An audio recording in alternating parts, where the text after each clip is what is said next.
Namaste and good day. Welcome back to another episode of Indian Born Aussie Bred with your host Aussie Masi. Today's episode is going to be really special. It is a bonus episode, and I've got a guest on this podcast for the first time, one of my friends from long time, and it's also going to be on video for the first time. So something that we are trialing out new for 2024. So hopefully you like it. Let's begin. A lot of the podcast is going to be about my parenting journey.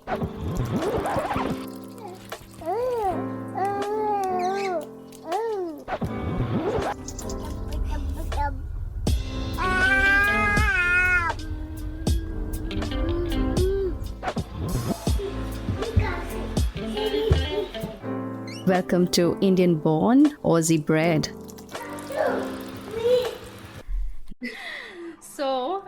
Thanks for joining and thanks for taking some time out. This is just something I do, and I started off as a hobby. This year I thought, why not? I talk to a few people. It'll be a good way to catch up, and it'll be a good way to, just add on to what I'm doing as well.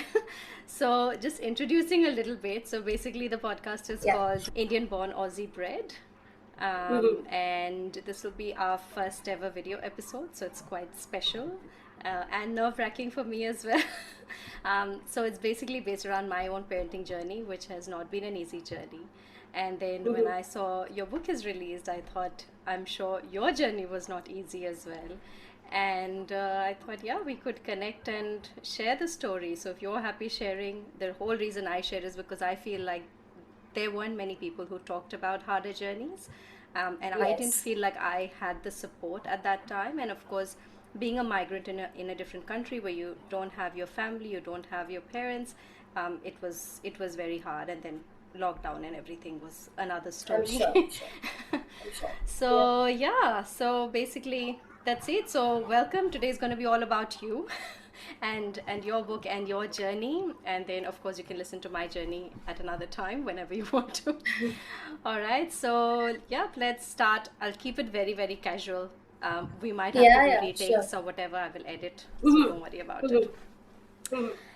So allowing me to introduce you first. So we met at engineering college back in India, and you were my junior, and we've been friends for many years. So welcome, Somdatta Chakraborty. So we haven't seen each other for years, as you just mentioned. Yes. And I guess today is going to be a story that I haven't listened to myself, right? So that's great because I wanted it to come out more natural. So I don't want to listen to a story beforehand. You tell the story now, and I'm excited to hear it as well. Sure. So where do I start from? Do you want to give me a kind of... Start from maybe talking about yourself. So tell me a little bit since you last finished engineering college, what happened? Okay. So we got placed in the same company. Like, you didn't join, you went to Australia, but I joined Mindtree. And then I worked with Mindtree for a few years, and then I went back to Kolkata because even I married my engineering classmate Sandeep.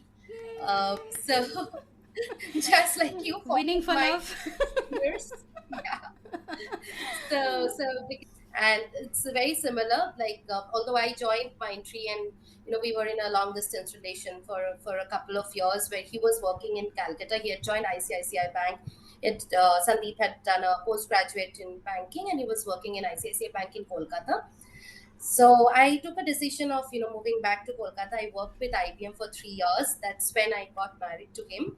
But then, I'm a bong, you're a bong, but then there's no, there's nothing to hide here. We did not like staying in Kolkata, to be very honest.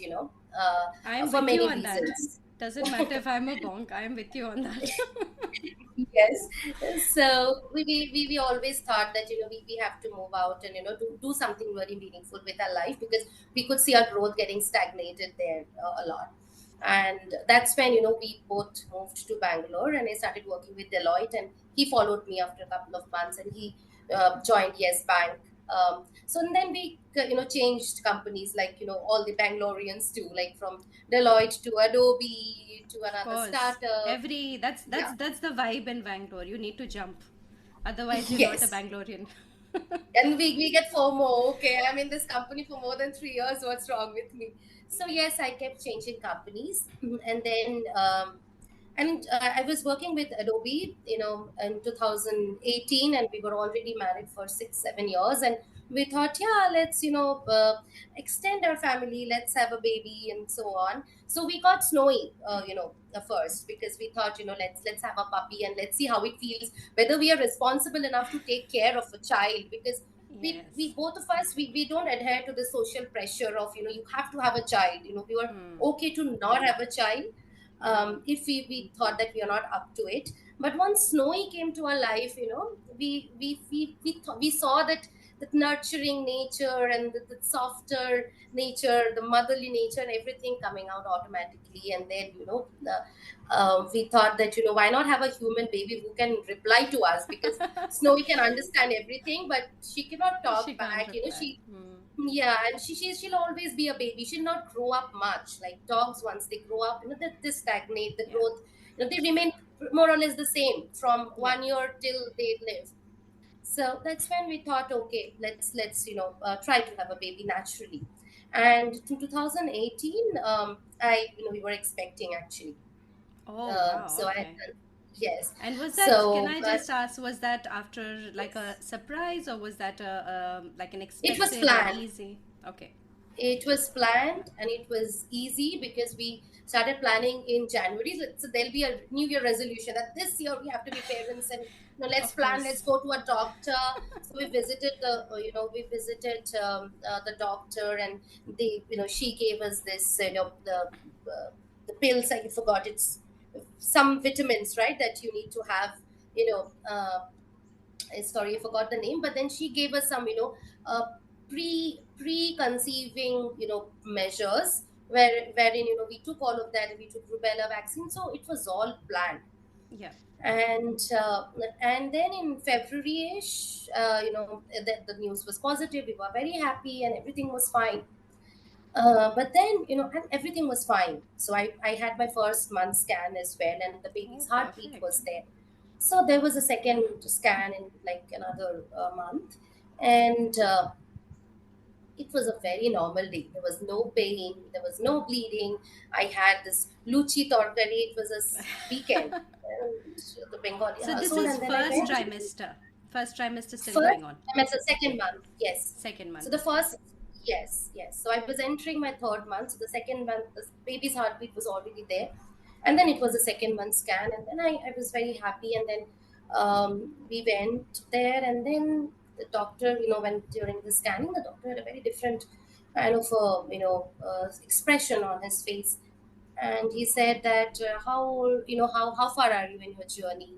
And then he kept reading my thing, my reports, and he said the heartbeat was already there. How am I not able to get these, get the heartbeat? And then he did a couple of more runs of scans, and then he said that, I'm sorry, I cannot find the heartbeat. Okay. So and then I went to the doctor, and then she prescribed a couple of more scans to be sure that the Did heartbeat you do indeed is not ultrasound there. at that point? Was that an ultrasound? Yes, Okay. So they could see the yes, baby. yes, yes, yes. Hmm. So there are, again, I forget the medical terms, but there is a kind of ultrasound that they'll do on your stomach, that's on top. But Yes, then if yes. they do not find the That is just heartbeat the or something, heartbeat. That is just the they would heartbeat, and then the ultrasound is the one where you can see it. yes, yes, yes. So they said that yes, the fetus is there, but there is a fetal demise. You have lost your baby a week back, and So I didn't sorry. Oh realize my that. God. Yes, and I'm like, no, I don't believe this, because this is not a miscarriage. I don't feel a Yeah. pain. I don't feel any bleeding. I don't even feel like throwing up. I don't God. feel sick. I'm so normal. And that the doctor was, when I had conceived and I had gone, the doctor said, you can drive, you can do everything. You are completely healthy. So I was driving to my office. I was taking calls. I'm perfectly healthy. I was in denial. So the doctor Yeah. said, see, you cannot, we have to surgically do a DNC, and we have to bring the fetus out of you because the Yeah. fetus is not going to grow. The fetus is already gone, Yeah. and you have to accept it. But because we have to do a DNC and we have to do the surgery on you, you have to sign a bond and you have to be ready. You cannot say, no, I don't want to let go of my baby. You have to Yeah. be Of ready. course. Yeah. Oh my So, God. yes, so I'm that getting was kind of, goosebumps. yes. So, because it was so unexpected, I mean, It is, of it's course. given. So, and then I'm like, okay, I mean, why is this happening and everything?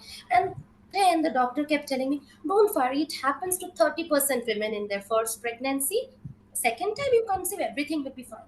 And I don't know, I might be a emotional fool or something, but I was like, but what's with this baby? I mean, how can you just forget a life gone so Yeah. soon Yeah. and ask me to move on, and the baby is still in me even if the baby has passed? the, Yes. the life, the Yes. existence is still within me, and you're telling Yes. that it's okay, you will move on. And in second pregnancy, people have faced it 3 4 times. I don't know, maybe this, that got me scared, that people face it 3 4 times. How can they, you know how can they face grief? It was not the physical pain, it's the grief. How can you face Yes. loss and grief so many times and still go into Have it, the courage. Yeah. knowing that this also might end in this way? Yeah. So I kind of had a very big psychological trauma. Maybe many women go through this, and after I shared this with many other women in my organization, yeah, it happened with me. It happens all the time. It happened with all of my Same. relatives. Same. I have also felt the same. So, yeah. Go on. Yeah. Once you share your So story, you realize miscarriage is so common that it's not even talked about. yes, uh, but then I was feeling that. But then, why am I feeling this grief so much? Why am I feeling that this might happen again? Every human being is wired and tuned in a different way, right? I mean, you cannot, like, you might face grief in a different way. I will handle it in a different way. So I'm like, okay, but I need time. I cannot just, it's not like a very kind of, it's an operation baby and then you do it and then you do it again. I cannot, it's, for me, it's a very emotional thing, and I cannot, just um, start planning for a baby immediately after I lose one Yeah. like this. So I wasn't ready. So the doctor said, okay, give yourself 6 months or so. So I gave myself 6 months and everything. And then during the 6 months, I kept thinking about loss and grief. Um, Of course. and then, I was like, if the baby was only 2 months as a fetus, and I'm feeling so much grief. And imagine there are parents losing their children after being born, right? Yes. And then there's so many things that people face, and this is nothing. And I started thinking about it. And then I thought the other way around, that okay, at least I have lost a baby, I'm an adult, I can cope with the grief. Imagine children who lose their parents, children who are born, and then they just don't, I mean, even in the womb, the children realize the presence of their parents.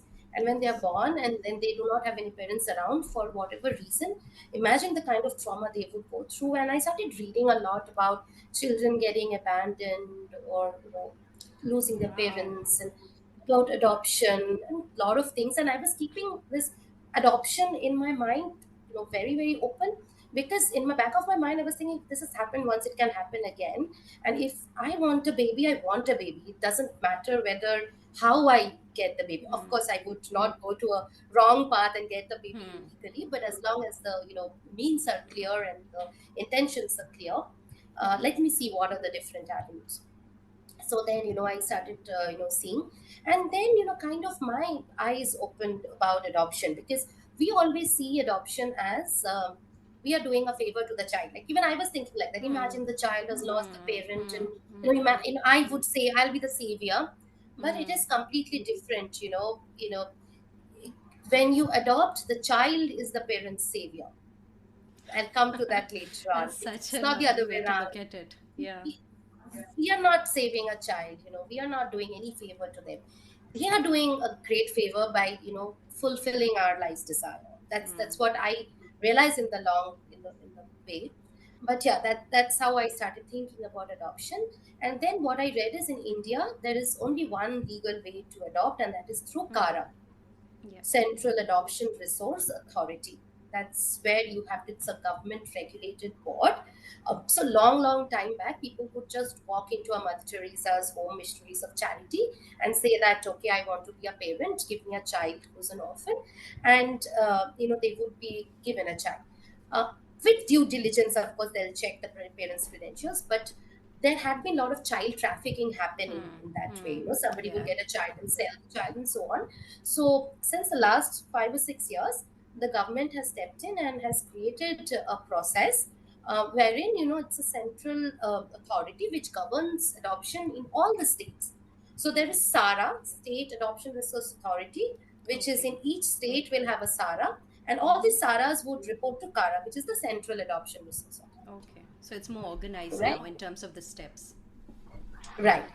And once you apply, it's an online portal. So once you apply, uh, people would, people means, the CARA employees would do the due diligence, would check your background. There is a home study that is done. Then they will check your medical reports so that you do not have a terminal disease, and Yep.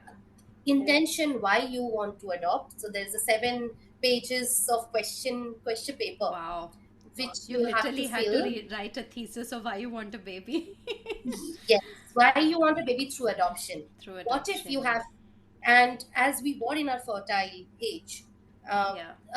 what if you have a natural born, a biological child later? Hmm. How would you, like, at that time you cannot tell, okay, Hmm. now I don't want that Of baby. You course, cannot yeah. say that. So, Hmm. and then what happens, if both of you, something happens to both of you, Hmm. who's the next to kin of Yeah. this child, Yeah. and how would you disclose the biological roots of this child? Will you hide or will you disclose? How will you disclose? How will you educate the society? How will you tell your parents? Are your parents willing? So there is, I can, the list goes on. So Of course. And being in yeah. Indian society, they want to cover all the bases and more. Yes, yes, yes. If there is a bias, and about even complexion. So, when you're given a child, you cannot choose a child. So, what if your child's complexion is darker than you? Will your family, take it in positive way? If not, Hmm. how will you, uh, address that? So, there are so many questions that were there. And once that is done, and they'll send, so the Kara appoint, all the Saras report to Kara, right? And then underneath this Sara, there are all these children homes and orphanages. So, for example, in Bangalore Sara takes care of all these orphanages and children's home. They report unto the Sara. And you were at So, Bangalore at this point of time when you were I applying for was, adoption. yes, Okay. yes, Yeah. yes. So 2019, actually, we applied, and we thought, okay, maybe if we naturally conceive, we conceive, but if not, let us keep these paths open. Hmm. And why we did it so early, like immediately, because the wait time is long. You have to Yeah, wait that was three to my four going to be my years question. How long is the wait time? Because I've heard it's about 5 years or something. Yes, it's 4 years almost. Now it's almost 4.5 years. And due to the pandemic, it has increased. It used to be 2 years, and then due to the pandemic, the process got slow, and then it takes 4.5 years now. So we said, okay, let us just apply. So the Sarah had sent local. We have to choose a local, a children's home who would Hmm. come. The social worker would come, would see our house, would Hmm. If scrutinize it's all safe our for Form the child. 16. Hmm. Exactly. And scrutinize the Form 16s and our original documents, and if we are genuine.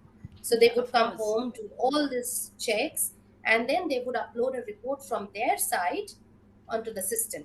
So we first, as parents, prospective adoptive parents, we upload our documents, and then the social worker comes to our place, and he or she does this due diligence, and then they upload their documents, their study on the system, and then you are put on the queue. You become a prospective adoptive parent, and you're Okay. on a queue. And the rules keep changing year by year. When we had applied, we could choose the states from which we want the child from. So we had chosen all India in the beginning. Then we thought, okay, if we get a little a bigger child, like, okay, another thing is we have to also choose the age group. 0 to 2 years is an age group, and then 2 to 4, 4 to 6. And it's not only parents choosing the age group, it's also the eligibility. Mm. So if the sum of both, if as a couple, if we are adopting, sum of our age shouldn't be more than 85 Okay, to sum be of your eligible age. for. Okay. Sum of our Mm. age shouldn't be more than 85 So to be preferably under eligible for 40. us. Yes, Mm. for a 0 to 2 years Mm. child. Mm. If you are a little bit older parent, then you are eligible for 2 to 4. Some Mm. parents voluntarily choose for a bigger child, elder Mm. child, but some have to need to choose this particular age because of the eligibility. Okay. So, and then you can choose the state. So we thought, okay, 0 to 2 years means there is no guarantee we'll get a very small a baby in a cradle. We might also get a child who's a year or year and a half, Mm. and then the child would already start speaking a particular language. So Mm. it's better we choose West Bengal and Assam because we are from that part of Mm. India, Mm. and we will be able to bond with the child. So that's how we took the decision of choosing those states. Okay. And then we were waiting, and then pandemic came, and then somehow the wait was so long, we thought okay, and then we were not able to conceive naturally as well. We thought okay, let's again visit the doctor and see that if let us wait, but then let's also see if biologically we can conceive. And that's when we also realized that there were some issues. It was not that it was impossible for us to conceive, um, but then there were some parameters which were little here and there for us, which was making it little difficult for us. So the doctor said you can go for IUI or you can go for IVF. Said okay, let's give IUI a shot. So we tried IUI, and then it didn't happen. So were they already And putting you onto the infertility pathway? Like were there such major problems that you had identified that would um, prevent you from getting pregnant naturally because you had gotten pregnant naturally? yes, yes. That's because there is again I forgot the name. There is the egg quality is was low. There is a particular hormone. I have to Estrogen. yeah, search. Um, Estrogen. not really. Not really. There's I'll tell you if I remember. So there was Yeah, a sure. particular hormone which was less, which means Okay. the number of eggs that were getting produced was depleting.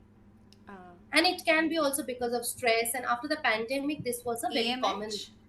thing. Do you mean AMH, by yes, AMH? yes, Yeah, so that's yes, the yes, egg yes, reserve. That's called the egg reserve. yes, Yeah. yes, Okay, so your yes, egg yes. reserve was That's right. low. Yeah, okay. Yes, yes. So AMH was, I think, a point below one. My AMH was Oh, point okay. four, Right. point And four generally, something. what did they It look at a healthy should be one? more than one. It should be Hmm. at least more than one for my age because I was around 34, 35 ish. Okay. So yeah, for my age, the AMH should be at least more than one. Hmm. So if it's less than one, it's not impossible to conceive, Hmm. but then the chances are less. Okay. So Yeah. it's better to go for IUI. And then they said that if the today it's point 0.4 and it depletes in a exponential way. So in 6 months, if you come and you say I want Yeah. an IUI, your chances are even less because then your image After becomes point 35, it 0.2. is high. Yes. It even depletes furthermore. So we tried IUI, but then it was it was very painful for me. I mean, even I did not even go for IVF, but even for IUI, I had to take a lot of injections, and Hmm. every day the doctor would scan and would see the egg growth, and I was feeling violated. I mean, to be honest, many women go through Tell that, me and I about have it. a lot of That's my respect for story. them. I have a lot of respect for them, but I was feeling violated. I'm like, okay, Uh, and then like, no, no, your egg is not growing enough. I need to give you another shot tomorrow. So, two more injections, and then it was only half a month. But then they also after the treatment they would give a yeah. progesterone Yeah. tablet to Progesterone. insert to your Yes. Yeah. vagina. Yeah. Yeah. Yeah. Yeah. Yeah. Luteal phase for the luteal phase. Yes, I didn't enjoy it at all. I was like, okay, please make me pregnant in the first try. I don't want to go through this again. And then it didn't happen. And when it didn't happen, I mean, I think I very It's broken very down. emotionally draining. It's very emotionally draining. Yes, because and then you are already educated with the human anatomy so much because you're seeing your womb in the computer screen, and the doctor is like, this egg should be this many millimeters. And then I'm like, even after so much was, and I think the stress was, causing a lot of this negative emotions in me, which was not helping me at all. So I'm like, okay. And then doctor said, you can try as many IUIs, but because your AMH is below 1, I would prefer you to go for, IVF. Okay. And this is what you have to do. And before that, we need to do a dry run first. And the doctor started explaining the process. I'm like, okay, whatever I have faced in IUI, it's like 10 times of that. Correct. Because, IUI is nothing. yes, It's just scraping the surface. it's nothing. So I'm like, okay, so And how then I many came rounds of back. IUI did you do? I just did one. Yeah. I'm not physically very, strong, I would say, to take up these things. Yes. I'm so I'm like, okay. And after one, I could do some more IUIs, but the doctor said, but there is only 10% chance that you would There get isn't pregnant. I'm like, very high stats on the success of IUI. yes. So, IVF. I said, okay, and then, but don't delay too much, and then we would do this and that. And she started explaining the process, It's and you very have to get invasive. admitted for half a day. And then I said, okay, only half a day. No, no, see, half a day we would do a dry run, and we would see if things are fine. And then another day, which would be the actual, implantation. And then there is a 30% chance that you would get pregnant. Like, no, I cannot do that. I mean, and then the thing is also because I was like, maybe because I had already in the path of adoption, that path was already going. I was coming down in that queue, right? My numbers were decreasing, and I was going very closer, to the babies. And I was a part of WhatsApp group, and people were getting their babies. They were showing their photographs, and they Oh, were, is that asking something questions. that Sarah and Kara will do? Like put you in touch with the WhatsApp group and No, everything? they won't. But then, once you have kind of applied, you would want to do some Google search, right? And then AI knows what you're searching for. And on the social media, you would get some prompts for, this is the group for you, you would get, right, when you are doing certain searches. And then I got to know about a group called For and Off Heart Babies. Okay. Yeah, For and Off Heart Babies, because it came as a suggestion. And I joined, and I said I'm a prospective parent. So, and once I joined, there were several people commenting, and there were so many people out there. And there were, within that Facebook group, people were asking specific questions about 2019 paths. When are people who applied in 2019 would get their children? Who applied in 2017 would get their children? Something like that. So that's when the specific WhatsApp groups formed, because different parents at different Year. stages, had a kind of a like-minded discussions. So because I had applied in 2019, I said, yeah, I'm also part, 2019 PAP, and then one of the admins put me there. So that's how I, got in there. And people who had applied earlier than me, they were getting their children, and I was like, okay. And then I was feeling the joy, and I was saying it's the same. I mean, they're feeling that same joy, and they were also feeling that same agony and depression as well. I will come to those postpartum things as well. So they were discussing a lot of things, and I'm like, okay, I mean, this is also an option. So, and I visited another doctor who was not a fertility specialist, so I just went, and I asked that, okay, I just want to ensure that my health is fine and I do not have any severe disease, because I'm going to welcome a child, and I also need a cervical cancer vaccination. So I Sure. went for that. So Yeah. I took all of that, and I consulted, and then she said, you are still in that age, you are having your periods naturally, and you both are healthy. So maybe it's the stress, it's the pandemic, and many people are facing infertility after the pandemic vaccinations. We can't put a finger on it, but try naturally. But then, whatever God gives you first, just believe that that was always the plan of the universe. I said, yeah, sounds good. So yeah, and then last year in 2023, Jan 4th, we got her daughter's referral. And then that's when we are like, okay, she has come to us, and she's our child. So this is And what then the just whole comes as a letter. Like, what did you get notified as a letter that you're um, now appointed a child? no, you don't get a letter. You get emails. You Okay. get an email. You get an SMS, and on the portal where you have applied, where you keep seeing where is my number, where am I in the Mm. queue. So Oh, Kara has a okay. portal. You can always see what's your waiting Right. period, what's your number, Hmm. and there Hmm. are also immediate placements in special needs children. Like we were not strong enough to take care of a special needs child, but if Hmm. parents are equipped and they're mentally strong enough to bring up a special needs child, Yeah. they get the children faster because they're on immediate placement. Yeah. Right, Because so there you are very can. few people who are wanting to, yeah, Yes, take home a child like that. Yeah. yes, and you as a parent you need to be really strong and prepared, to take care of the needs, meet the needs of the special needs children.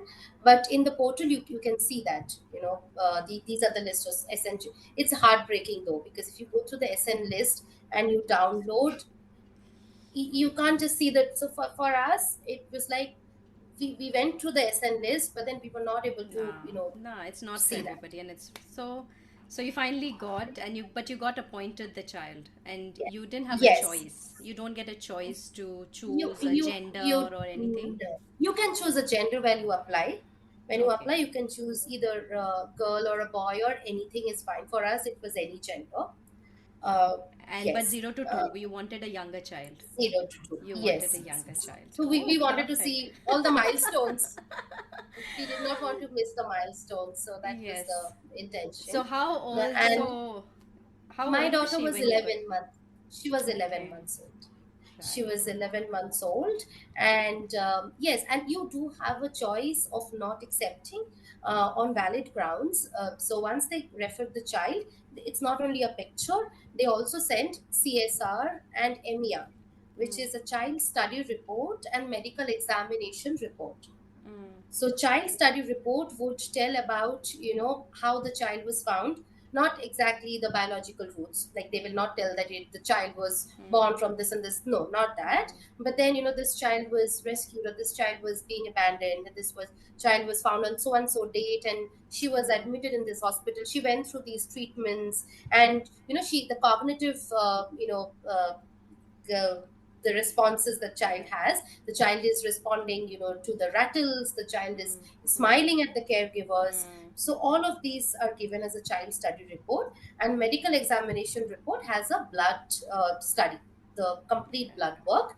And whether the child has HIV, or any Yeah. congenital Also heart for disease, any. anything, Mm. everything. Also for Hearing hospitalization, you tests. will need it later, right? Yeah. To Yes. match bloods and So, stuff. yes. So you have to take that MER and go to a doctor and ensure that everything is fine and the Mm. child is healthy for, for. And but then sometimes you have to take a leap of faith. Like for our child, they did not do a hearing test, Pera. Mm. So they did not do that, and the doctor was insisting. I'm like, okay, forget it. I'm already in love with this child. I'm going to take her no matter what. We'll see. Oh Jo my hoga God. dekha jayega. We'll see what happens later. Yeah, because how, like, as a biological parent, when you have seen your child for the first time, have you thought whether she is able to hear, whether you are just in love with that child, and it's so unconditional, it just flows. So Yeah, you didn't it's go the through, but there is actually a test around the second hmm, trimester, even as a natural parent, hmm, hmm, hmm. where they check for any Genetic neurological anomalies. devices. Yes. Yes, and I remember we didn't do that for the same reason, because it was a very hard journey for us to get pregnant. And I'm like, what's the Hmm, hmm, point? I'm like, what are we going to do if we did find out that there is an issue? hmm. Like, are we willing to go down another path? Let's not do the test. Let's not find out. Yes, yes. So like we Very are not true. going to find out anything. We will just go to Kolkata, and yeah. So she was referred from She was Kolkata. from So Kolkata. Perfect. What yes, a winning story.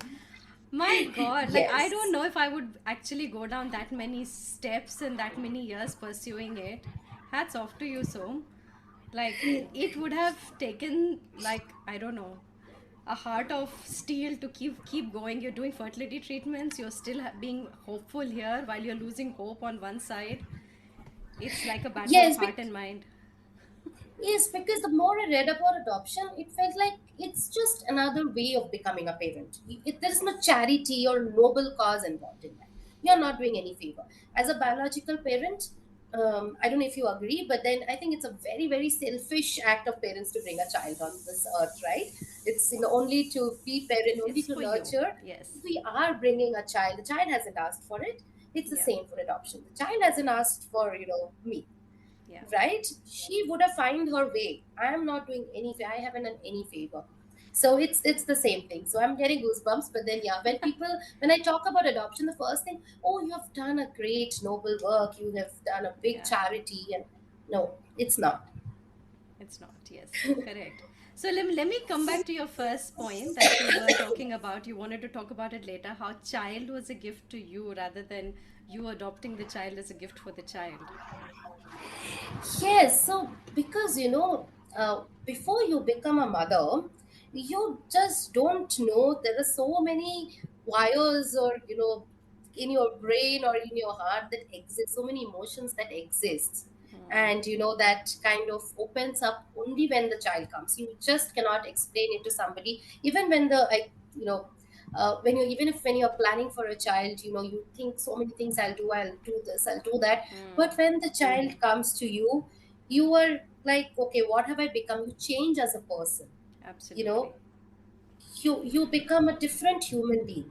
Hmm. So it's the same thing. It happened, with us. When Riddhi came home, I became a different person altogether.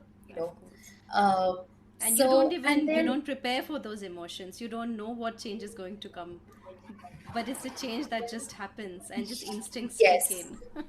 yes, yes. And she was a relatively older child because many of my friends have gotten children who are little, younger, like five, Hmm. 6 months, who were still on the bed and couldn't move. But my daughter could crawl. And then, Hmm. trust me, I was not the first few weeks after we got our child. The first few weeks were like, what have I done? Why did I become a mother? Is it the correct decision that I have taken? I That have is a ruined my postpartum life. phase. That is called postpartum Yes. anxiety and depression. Yes, yes, yes. But I don't know if it's because I have not become a biological mother. I haven't seen children so small, so close in my life. I don't know if all children are like that. You can tell that better. But then whenever she could understand my emotions so well, like I was doing everything, but I had that, I was crying inside, and sometimes I was actually literally crying, but I was still giving the feeding bottle to her. And then all of a sudden, and because she was 11 month old and she could express her emotions, she would come and hug me.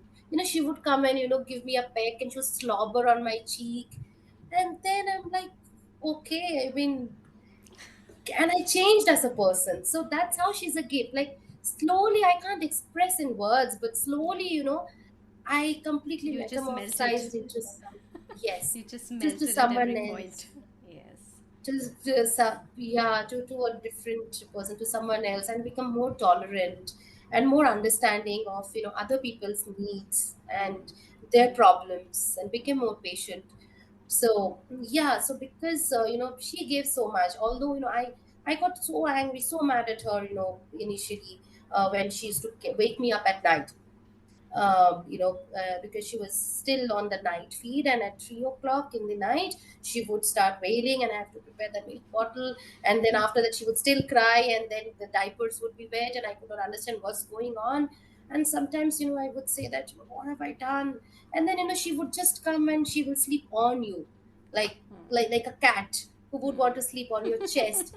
Then and then a barrage of emotions would come out, and you would feel like, okay, I mean, God forgive me, just I couldn't, I'm not able to gauge the blessing that I still have. So Yeah. I'm feeling very overwhelmed, but give me Yeah. time, I'll be fine. Yeah. So yes, and then I thought, yeah, but then I know the time is short, so I'll come to this quickly. These are the similarities between an adoptive mother and a biological mother, because I discussed this with many biological parents, whether they felt sad and whether they felt that life is wasted changing diapers, and they felt the same way. Yeah, I have actually But realized through having two under two and going through hmm, this back to back and pandemic and everything, I think the way I have pinpointed all of these emotions to is sleeplessness. From yes, emotions to your mental health to what they call anxiety and depression and postpartum and hatred towards your child, everything. the mixed emotion, Hmm. I realized, I think I had lost my brain cells at one point. I used to tell my husband, I'm like, I can't remember, I can't think. Hmm. I Hmm. can't think, I can't sometimes remember what you've told me a minute ago. And I was a Hmm. person Hmm. who could remember phone numbers from 15 years ago.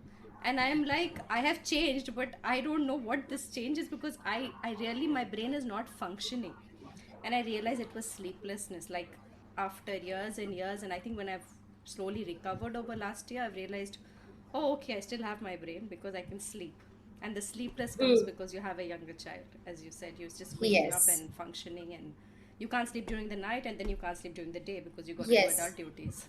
Yes. And slowly my daughter was entering into the toddler phase so fast. Like I did not get a chance to see a baby lying down on the bed. The baby is crawling, the baby is putting things Hmm. in the mouth. I mean, I have to be awake all the time and just watch and be I alert. know, And I know, a I know. minute I look into my phone, she has put something in the mouth.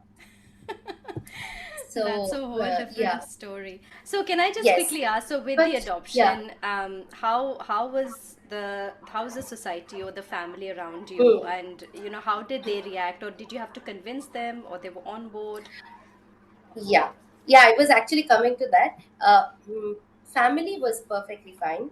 Like, in fact, the next to kin who had to take care of them, like who had to sign the undertaking, that if anything happens to us, that she will take care of our child, was my sister-in-law. So my in-laws were completely on board. So there was no problem with that. So my mother was on board. Uh, Society was on board. The in-laws were on board, but society, it's a very very different kind of a, yeah, like I didn't expect that society would be so worried about adoption than the family. No setback from the family. In fact, the day my daughter came home, the entire family from my in-laws side had a video call welcoming her. My mother-in-law had personally gone to sign the witness and everything. So but then your neighbors would ask you questions that, why didn't you have your own? She looks like you. Is she a surrogate? So, yeah. So, about society, the first day I took my daughter to the park. And that's again part of my book. Some of these are also part of my book, which we'll talk later. So, everybody started asking, okay, how come all of a sudden, a child comes and that to a year old? Because first month I didn't take her out. She was recovering from chest congestion. uh, okay, well, are you new in this apartment? No, no, I've been staying here. And, she joined us a month back and we have adopted her. Oh, you've adopted? She does not look adopted. That That's a was the first thing compliment. they said. I believe that was a I'm like, compliment. yeah, supposed to be, but it's very hurtful for the child. I mean, because it's your child, right? The child is already your child. And I said, no, but what do you mean by that? Oh, look at her face. She looks like she's from a good family. I said, yeah, she is from our family. But originally she'll be from a good family. No, look at her face. Like, okay, I mean, how do you classify children, for like this? I mean, when you look at a child, do you think which family? We don't think that way, right? Like, I've never thought that way. I look and say, oh, she's so cute, or, why is the child cranky? We think in this way. Yeah. It doesn't cross my mind about which family and the parentage, the The lineage lineage. and pedagogy and all of that, right? Hmm. So I'm like, okay, but then I take it as a compliment. I don't say anything. And then there will be questions on, and then, once you hear, these kind of things, and the child is already a year old, the child is catching your emotions, because maybe that person in front is telling it very casually, but your face is changing. Yes. Yes. And And the children will understand every small twitch in your voice, in your emotion. Oh, it's scary to a point. I remember with the first one that we were parenting, because I think it's a journey for you as much as it is for the child. It is scary, the amount of emotions that we had to cover, so just so that they don't feel anxious. yes, yes.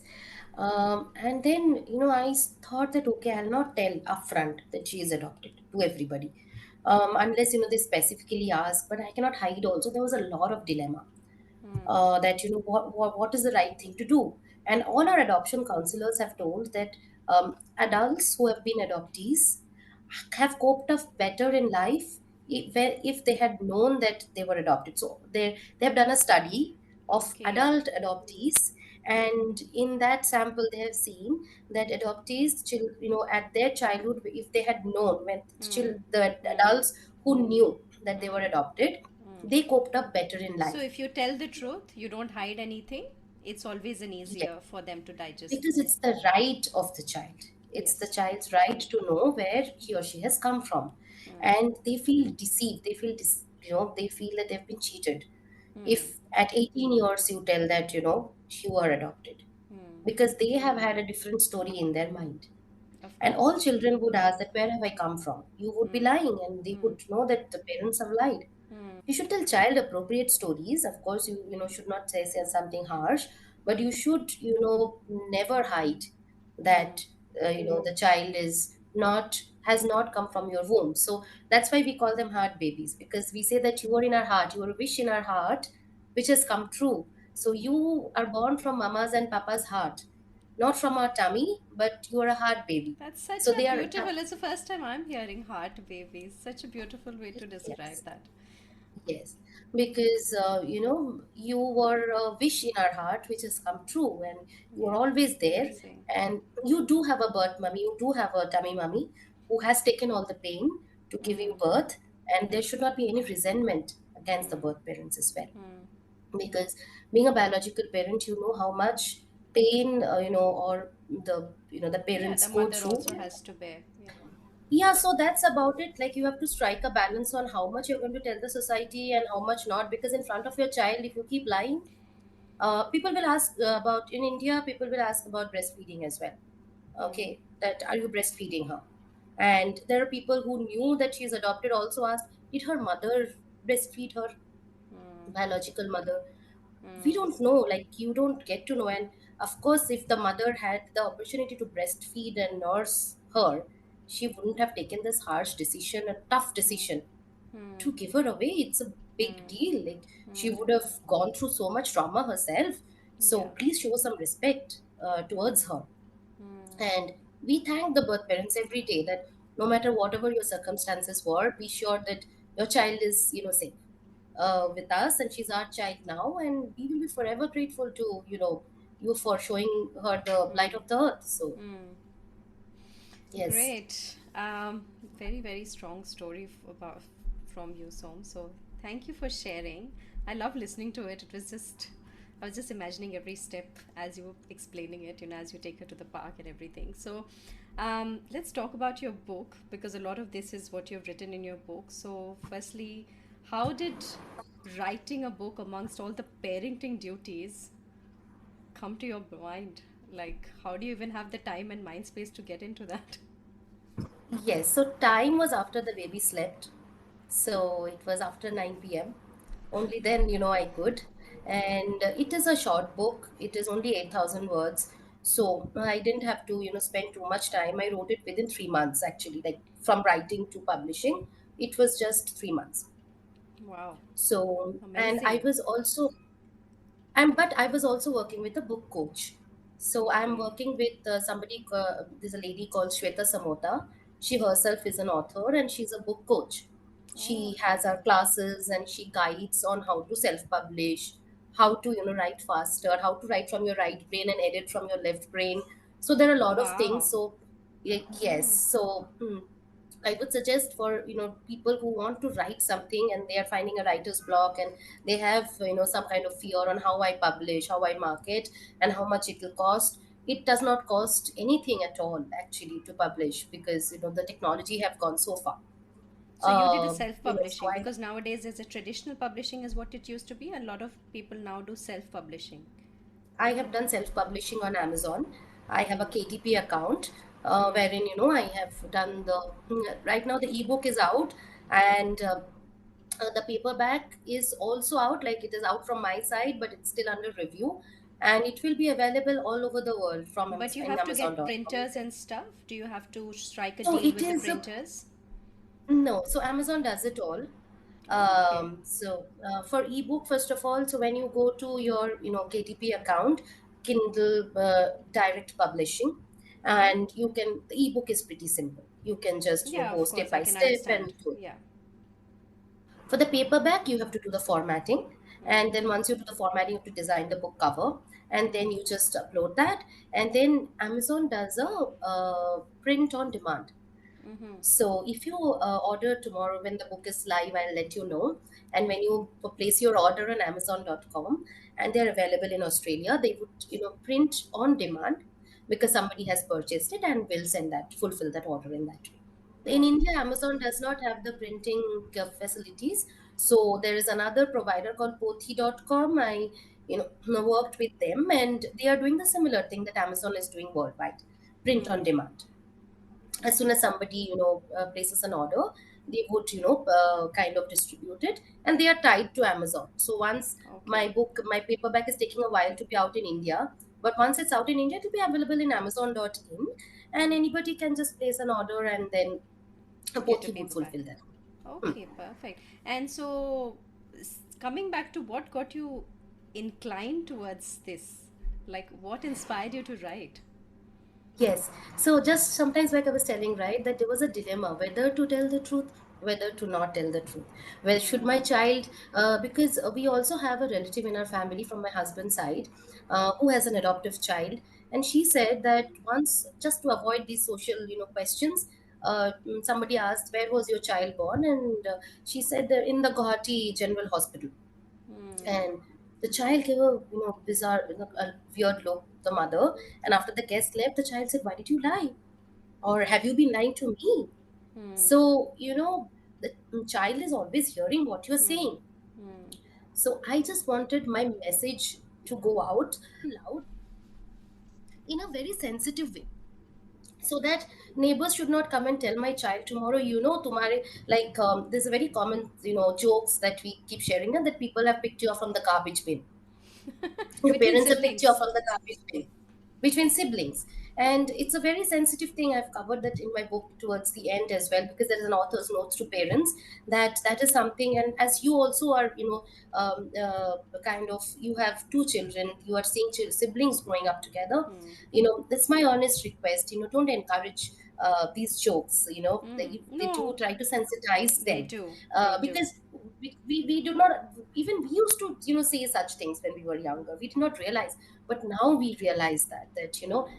children literally are dropped in garbage bins, they're literally picked up from there. But Hmm. it does not mean they're loved less. Hmm. So, I do not want my daughter to understand some other story from the society, because Hmm. society also will spin their own story. Hmm. Okay, so that's why I wanted the story to come from me. And because I did not know that how to tell. We keep telling her, although, that you are a heart baby, you've come from mama's heart, and you were there, in Kolkata before you met us, we keep telling her. But then there is also, we don't know, the child is growing up every single day. So today Correct. what she's hearing as a story, tomorrow she might feel that, oh, I thought it was a fairy tale, I did not Hmm. know you were serious about Hmm. it, right? Hmm. Hmm. And she might still feel deceived. Hmm. So I wanted it to be printed and written in such a way that even I cannot go back to my on my words, I cannot change my decision, because there's so many times adoptive parents feel emotional, and they feel, I wish, I did not have to explain to the world that, I have adopted, or I wish I did not have to tell her a different Again and story. again. Yes. Yeah, I wish we were not different. We were like just any other parent, who Hmm. stories were same. Why is our Hmm. story different? It's so difficult. I Hmm. wish, because unknowingly also we'll say, hey, you are doing this just like your father, just like your mother. Huh, Yes. you have got this habit from your father. You've got this habit. We will also keep telling that unconsciously, not realizing that she does not share her genes. So, so at times, we would also think that whether to tell the truth, and just like our relative, to avoid all these discussions, conversation. Sometimes we would say, no, no, no, I stopped breastfeeding her. You don't breastfeed Hmm. her? No, I stopped breastfeeding her. Hmm. Instead of telling that, no, I have never breastfed her, Hmm. right? So instead of So telling it's an that, you take easier the answer. easy route sometimes. But as the child grows, the child will hear the parents not being stable, not being Hmm. consistent in the stories. There'll be trust issues. And Hmm. one very important thing about adoptive children is that they have the trauma. This is not something I've covered in the book because the book is a children's book. It's Mm. for 7 to 14 years. All the parents can read it because, but it's for children because from childhood they would know that there are children who've come to their parents Just in a like them. different way and Mm. just like them, and they would be more inclusive. But yeah, so I have kind of not covered all these, too much into details, but I'm just telling you that these children, they have a lot of trauma. They do not like, because they, when they are in the womb, they are hearing certain sounds, they're, Yes. sensing certain tastes, Mm. and they know the presence, the touch of their mother. Mm. Okay, let's be honest. Mm. And once they are born, that the mother is not there, and there are other people, their cells, each of their cells in their body knows the loss. They have Correct. faced grief the day they were born, Yeah, through their skin. right? Yeah. They have, so they are a little different. So I don't know how my child will be, but there are many adoptive children, who have grown up and who have said that I always knew there was something missing. I always knew, there's something different about me, but I could not put a finger on that, understand what exactly was that.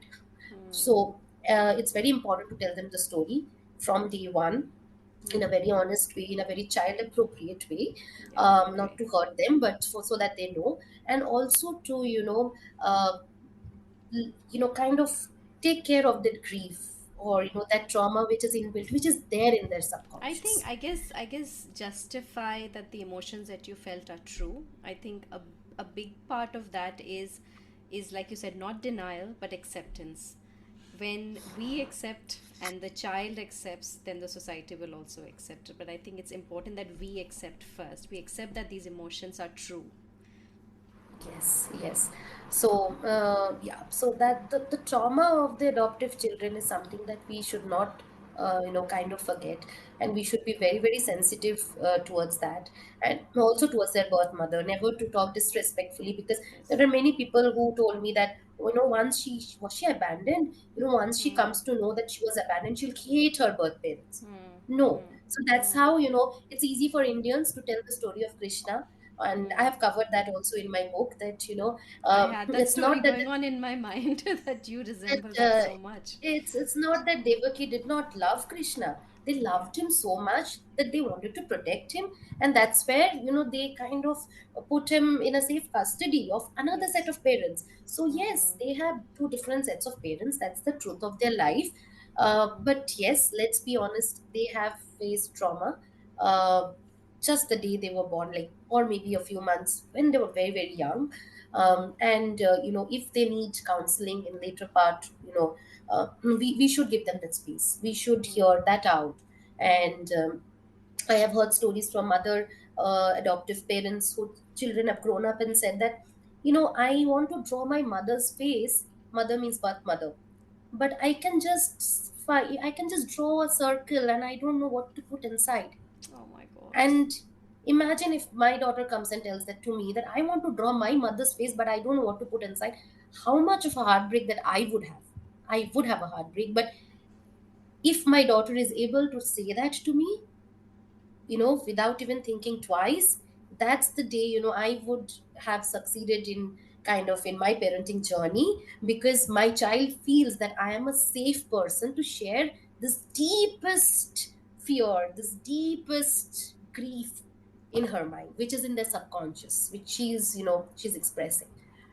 I so So yes, connect it with that. That is like the perfect way to sum it up is I think you've done something right in the parenting journey when the children old enough are able to open up with their deepest fears.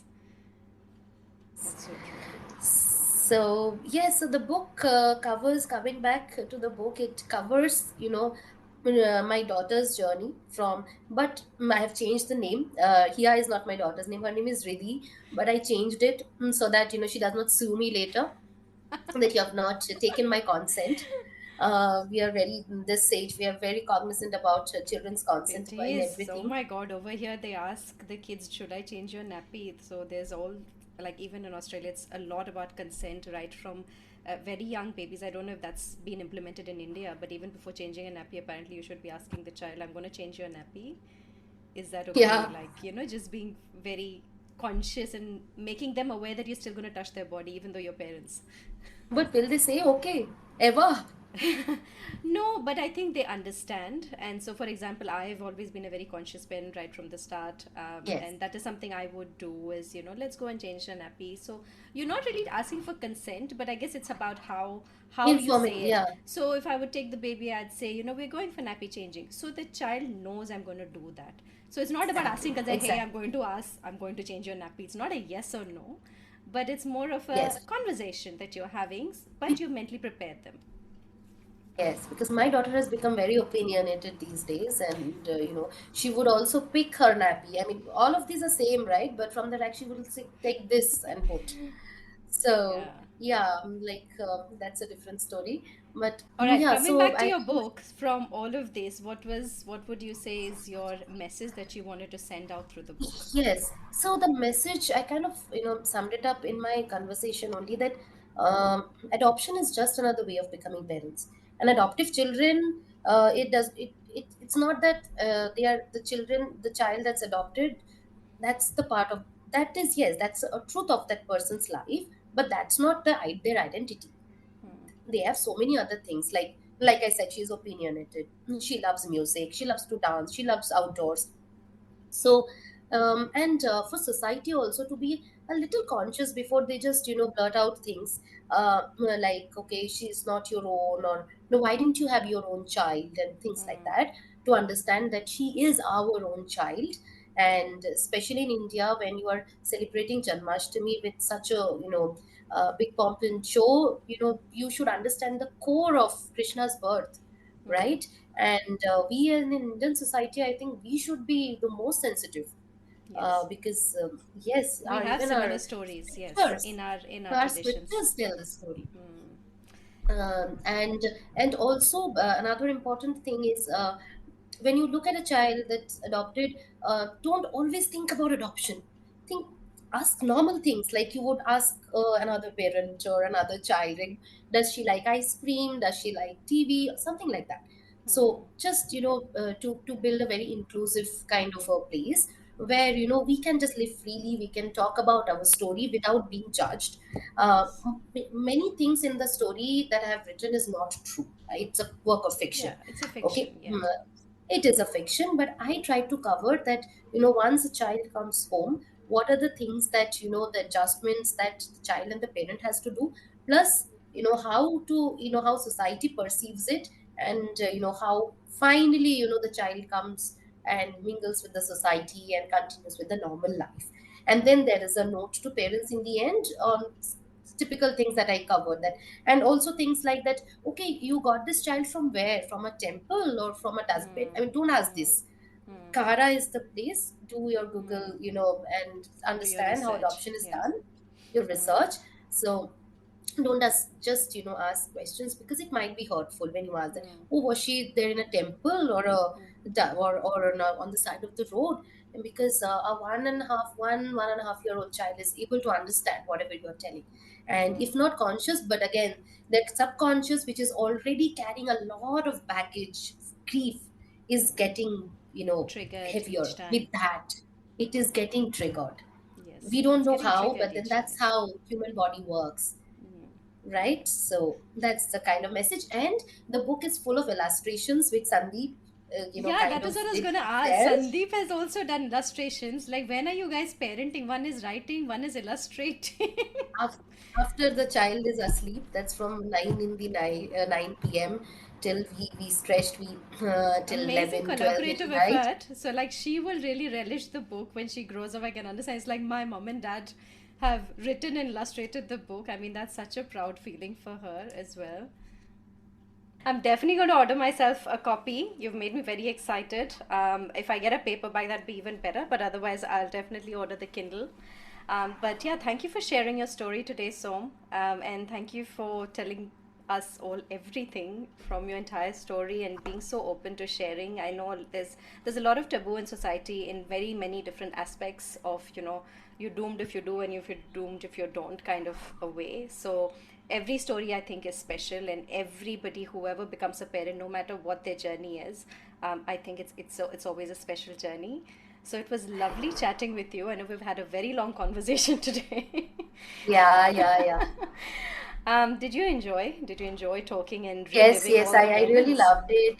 And I would want to listen to, do you have your story uploaded in your podcast somewhere? Yes, so I do episodes. So that's why I said this is the first video one. I also started it in the depths of my own depression of postpartum, I think, where I just wanted a voice to talk, and I thought, okay, I'll just start a podcast. So it was a faceless podcast until today. So today is the first video one that we're doing. But yeah, Yes, you can actually access the so podcast and wherever I wherever will, you I get your will, and thanks podcast. for bringing this topic of postpartum. I know we are probably, we have wrapped up, but then there's one important point I wanted to tell, and this is for adoptive parents. Postpartum in adoption is also a fact, so don't feel guilty about it. I felt guilty, you know why? And that's something that probably haven't covered in the book, but then I used to feel I have not even birthed her. I have not even had any hormonal changes. I have, because I know how difficult it is to try to conceive also. So the journey of being pregnant for 9 months and then the labor, okay, I can imagine how difficult it would be. And I haven't done an iota of anything. And I can't even blame that, oh, my stitches are hurting or my hormones are disbalanced because of such and such medicine. So nothing physical happened to me. I'm not breastfeeding the child. I'm not doing anything. But still, I'm feeling bad. So why am I feeling bad? I'm not a good human being. I have got things easy. I have got things. So I have to do much more to prove myself to be a mother. So that's what, I was. And how can adoptive parents have postpartum? Because it's all hormonal, right? It's all triggered because, you go through this estrogen, progesterone, and blah, blah, all of that, and your injections and your hospitalization. And I have not taken that iota of pain. I have not done anything.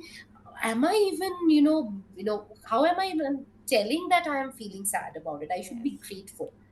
And I wanted to do more and more and more. And then I didn't trust anybody with my daughter.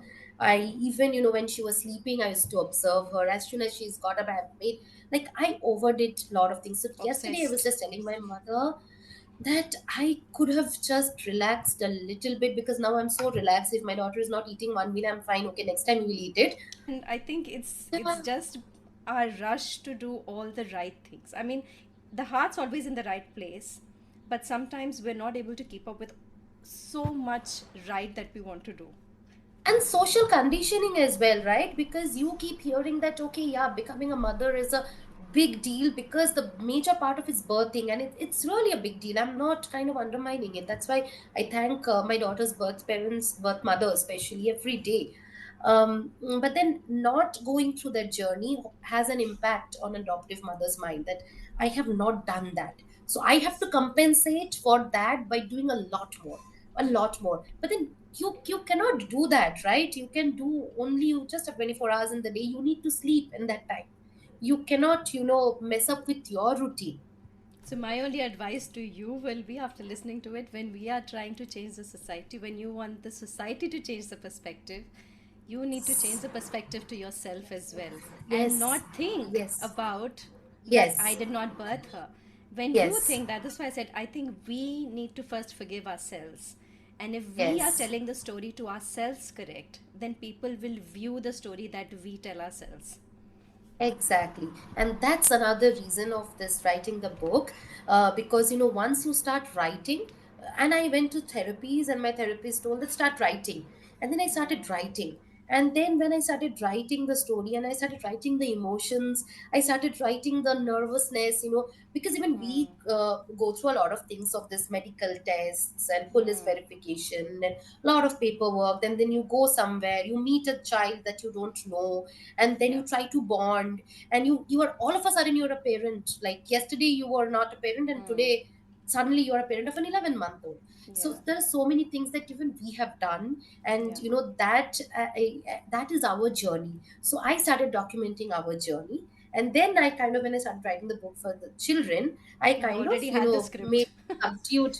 I had the script, so Yeah. I kind of framed it in a way that it will be simple and sweet, and children also could be able Beautiful. to understand it. Beautiful. So, is there going to be another book coming up after this? Yes, yes. I think I'll Yes. write another one, if not on the same topic, but I think I would like to write children's book. It's so much fun because you have to simplify things. And Yeah. because, when we write things in a very complex way. The sentences are, four line Mm. sentences and it's so Mm. complex. But then when you again read it as a child and you realize that it's so complex, I have to simplify it. And Simple. once you simplify the sentences and you keep writing, things in your head which is entangled also, All starts unravel. opening up, unraveling. Exactly. So yes, I think I found a lot of joy in writing, and I would write few more children books in future. Hopefully. Thank you so much. I think I'm going to wrap up there. Thank you so much for sharing your story. Thank you so much for sharing the story through the book as well. Yeah, I'll put a link as well when this is published for people to go and download your Kindle version and hopefully get your paperback version as well. But Sure. yeah, I think moms have to take out time for themselves, whether it's for writing a Mm. book or doing something else. I think having that me time, I guess, is also one of the things that we want listeners to understand is your writing the book was also part of you having that me time away from being a mother and being a wife and really recouping that energy back, right? So I think that's also very, very important. So yeah, Right. thanks for having a chat with me. I wish you great success with your book and keep publishing more. And yeah, let's keep in touch. Thanks, Monmon, and it was really a pleasure talking to you after so many years. Yeah, I hope we chat even if we're not recording what we are talking. Oh, We should, yeah, we yes, should of course. sometimes, We just should pick up a always. phone and just, That's it. yeah, That's you have my number. whenever we feel our baby blues, because we both have children who are toddlers. So, yeah, let's be real with each other. I think that's how we Of can. course. तो दोस्तों ये था आज का episode and I hope you enjoyed and learned from it, from the conversations as much as I did. I really want to go back and thank my friend Som again for sharing her lovely story and for writing a book to share the story and share the story of many others like her and like Riddhi. And we hope to bring you more inspiring stories from everyday parenting journeys because I think everybody is doing a superhero job. So, thank you. Stay tuned. Please grab your copy of Hia's Homecoming on Amazon. It's available as an ebook at the moment, and she's hoping to get that on paperback soon. So, I'm definitely going to grab myself a copy. But until next time, namaste and good day.